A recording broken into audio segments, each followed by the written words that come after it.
November 5th, 2011. We're here with Jack and Amith. I hear that you were part of Occupy Boston. Yes, during it was Columbus weekend, there was a march to the Charleston Bridge where we got stopped by the police and eventually broke up because they simultaneously threatened the gas camp. Did anybody get arrested? One person got arrested at the bridge, and then later that night they tried to sweep the camp, and there was like 120 arrests or something. It was the most arrests so far in Occupy Boston, but I wasn't there later, unfortunately.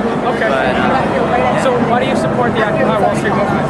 There's problems with sort of the global economic system that we currently have. Problems of inequality, I think, are the main issues. But in terms of the global system, I mean, I'm not like against capitalism as a system, but I'm against its current manifestation. So you think it's corrupt? Yeah, I think it's corrupt. The Occupy movement is important because it presents an opportunity for people like us to get together and discuss alternatives to the current situation. What we need to do now is get together and talk about what do we want other than the system we currently have. Yeah. What about you? I go to Barton College as well. I was here a few weeks ago when there were the mass arrests on the Brooklyn Bridge. Okay. Very interesting. Yeah, I came down here actually with maybe 15 or 20 other BART students. So students have definitely been very active. From talking to the other students at my school, a lot of people are concerned about what the economy has done to student loans, the ability to afford like a decent school. Do you know how many people got arrested? We heard about 700, and of those, maybe 15 or 20 were BART students.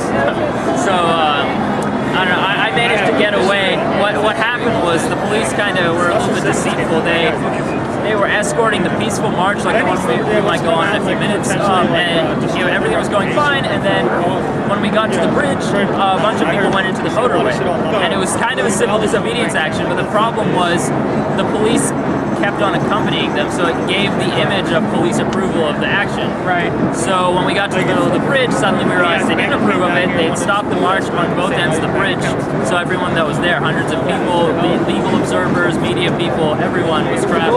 And the only escape was if you were able to climb up the side of the bridge onto the walkway. What did they get you from the back too? Yeah, they got us from both So sides. they just cornered you? Yeah, absolutely. They didn't say anything about not approving it?